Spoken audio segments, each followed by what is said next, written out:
Assalamualaikum warahmatullahi wabarakatuh. Perkenalkan, nama saya Komang Suaningsih, mahasiswa Poltekkes Kemenkes Mamuju. Saya dari Prodi D3 Gizi. Sini saya mendapatkan tugas dari mata kuliah Surveillance Gizi, di mana mereview paper yang sudah dibagikan oleh dosen saya, yaitu Ibu Nurbaya SGZ MGizi, di mana saya mendapatkan paper 3.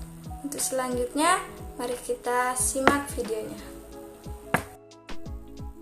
Baik, di sini saya mendapatkan paper 3 yang berjudul Perencanaan Sistem Informasi Posyandu sebagai Upaya Digitalisasi Data Posyandu di UPTD Puskesmas 2 Dinas Kesehatan Kecamatan Denpasar Timur, di mana penulisnya itu Putu Ika Farmani, Inyoman Mahayasa Adipura, dan Putu Ayu Laksmini. Nah, latar belakang dari paper ini adalah percepatan penurunan kematian ibu dan stunting menjadi salah satu upaya peningkatan sumber daya manusia berkualitas dan berdaya saing. Posyandu menjadi salah satu upaya yang dapat menurunkan dua indikator tersebut melalui kegiatan yang melibatkan masyarakat. Nah, oleh karena itu, kualitas dan ketepatan pencatatan dan pelaporan data posyandu menjadi hal yang penting, di mana penelitian ini bertujuan merancang sistem informasi posyandu balita sebagai upaya mengatasi permasalahan pencatatan pelaporan dan digitalisasi data posyandu. Nah, selanjutnya yaitu pendahuluan dari paper ini, yaitu guna mewujudkan tujuan pembangunan nasional yang telah dipaparkan di atas, maka kehadiran posyandu di masyarakat menjadi sangat penting, di mana posyandu merupakan salah satu bentuk upaya kesehatan bersumber daya masyarakat yang dikelola oleh untuk dan bersama masyarakat, guna memperdayakan masyarakat dan memberikan kemudahan pada masyarakat dalam memperoleh pelayanan kesehatan bagi ibu, bayi, dan anak balita. Nah, posyandu memiliki beberapa program yang berhubungan dengan tujuan nasional seperti program kesehatan ibu dan anak, keluarga berencana, dan imunisasi dan gizi. Berdasarkan hasil wawancara dengan pemegang program gizi di UPTD Puskesmas 2 Dinas Kesehatan Denpasar Timur, diketahui bahwa sistem pencatatan seluruh kegiatan posyandu masih menggunakan metode manual, sehingga memerlukan waktu yang lebih lama baik dalam menangani kunjungan pasien maupun dalam pembuatan laporan hasil kunjungan. Nah, di mana dalam kegiatan posyandu di puskesmas ini dia masih menggunakan metode manual, sehingga membutuhkan waktu yang lama untuk menangani kunjungan pasien maupun pembuatan laporan hasil kunjungan. Nah, selanjutnya dari paper ini yaitu metode. Rancangan penelitian ini merupakan studi kasus yang fokus pada kasus dalam kegiatan posyandu balita yang dilakukan di UPTD Puskesmas 2 Dinas Kesehatan Denpasar Timur. Nah, perencanaan sistem posyandu berbasis web dibuat berdasarkan analisis kebutuhan yang ada di lapangan dengan menerapkan metode waterfall. Nah, di sini dia menggunakan metode waterfall. Apa sih itu metode waterfall? Nah, metode waterfall adalah salah satu model pengembangan sistem informasi yang sistematik dan sekuensial. Adapun tahapan perancangan sistem informasi posyandu yang dilakukan adalah mendefinisikan kebutuhan, desain sistem, implementasi dan pengujian unit, dan integrasi serta uji coba sistem. Selanjutnya, hasil dan pembahasan. Sistem pencatatan kegiatan posyandu balita oleh kader yang sedang berjalan masih bersifat manual, di mana kader menggunakan buku register yang dikenal dengan SIP dan pengisian hasil pengukuran berat badan dan tinggi badan pada buku KIA atau KMS. Sedangkan untuk pelaporan kegiatan posyandu ke pihak puskesmas, kader harus mengisi formulir yang diberikan oleh petugas program gizi yang berisi tentang nama balita, tanggal lahir, jenis kelamin, nama orang tua, nomor telepon orang tua, hasil pengukuran berat badan dan tinggi badan, dan keterangan dengan cara merekapitulasi data dari buku SIP setiap bulan serta merekapitulasi hasil penimbangan posyandu ke dalam variabel pemantauan pertumbuhan balita menurut blok S. Desain sistem perencanaan sistem informasi posyandu dilaksanakan dengan model use case, diagram, dan perencanaan output sebagai berikut. Yang pertama adalah use case, diagram, dan naratif. Nah, di sini ada gambarnya, di mana kader memiliki akses untuk melakukan kegiatan login, pengolahan data balita, dan pengolahan data kunjungan di wilayah kerja kader.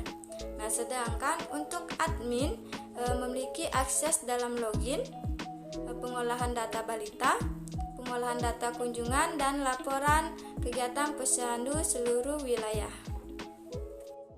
Nah, yang kedua itu hasil tampilan input. Yang pertama ada home, di mana dalam bagian home ini menampilkan nama petugas, jumlah total data balita, data orang tua, data kunjungan, serta grafik kunjungan balita berdasarkan bulan yang tercatat dalam sistem. Yang kedua ada login, di mana dalam halaman login pada sistem membuat tentang username dan password yang harus diisi oleh setiap pengguna sistem atau kader posyandu dan admin yang sudah didaftarkan dalam pihak admin. Yang ketiga, tambah data orang tua.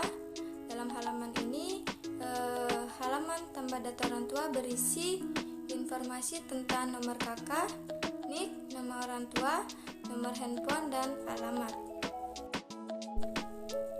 Yang keempat, tambah data balita. Dalam halaman ini merupakan halaman untuk mengisi identitas balita yang baru pertama kali berkunjung ke posyandu, yang berisi informasi tentang nama orang tua, nama anak, tanggal lahir, BB lahir, panjang badan lahir, jenis kelamin, status IMD atau inisiasi menyusui dini, dan kepemilikan buku KIA.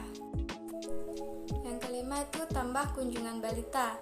Dalam halaman ini berisi tentang data perkedataan balita ke posyandu yang terdiri dari tanggal kunjungan, hasil pengukuran saat kunjungan yang terdiri dari tinggi atau panjang badan, berat badan, dan nama vitamin atau jika ada pemberian vitamin. Nah, yang ketiga itu perencanaan output, di mana yang pertama ada daftar kunjungan balita. Dalam daftar ini menampilkan semua data kunjungan balita pada sistem yang bisa dilakukan proses pencarian berdasarkan periode waktu tertentu. Nah, yang kedua output perkembangan balita, di mana dalam halaman ini berisi nama balita, tanggal lahir, kepemilikan KIA, perubahan umur, berat badan, tinggi, dan status perubahan berat badan yang diukur dalam per bulan. Nah, output ini bisa menggantikan buku register kader posyandu yang selama ini yang dicatat secara manual pada sebuah buku berukuran folio. Nah, jadi di sini pengganti di mana kader bisa mencatat data-data dari kunjungan sehingga tidak membutuhkan waktu yang lama untuk mencatat data tersebut. Yang ketiga, pemantauan pertumbuhan balita, di mana dalam halaman ini menampilkan hasil analisis kinerja posyandu per bulan berdasarkan indikator blok SKDN dengan indikator kinerja. Menjadi perancangan sistem informasi posyandu balita di wilayah kerja UPTD Puskesmas 2 Dinas Kesehatan dan Pasar Timur dibuat menggunakan metode waterfall berdasarkan analisis kebutuhan. Perancangan sistem informasi yang dikembangkan adalah berbasis web, di mana terdapat 3 kegiatan utama, yaitu input, proses dan output, sehingga dapat upaya mengatasi permasalahan dalam pencatatan, pelaporan, dan digitalisasi data posyandu, sehingga tidak membutuhkan waktu yang lama untuk mencatat pencatatan dari data posyandu. Nah, selanjutnya sekarang kesimpulan dari paper ini. Nah, perancangan sistem informasi posyandu berbasis kebutuhan kader dan petugas program gizi di UPDD, Puskesmas 2 Dinas Kesehatan Denpasar Timur dapat menjadi salah satu solusi untuk mengatasi kendala dalam pencatatan pelaporan secara manual, mengurangi frekuensi rekapitulasi data, pemotongan alur, dan mempercepat waktu laporan dan analisis data kegiatan posyandu balita. Nah, oleh karena itu perlu disarankan kepada pihak Puskesmas dan kader untuk bisa menggunakan sistem informasi posyandu ini secara berkelanjutan dengan pendekatan pelatihan dan pendampingan mengenai sistem informasi posyandu. Sementara untuk pengembangan program perlu ditambahkan fitur grafik KMS balita. Jadi itulah video penjelasan review dari paper yang saya bawakan. Kurang dan lebihnya mohon dimaafkan. Saya ucapkan sekian dan terima kasih.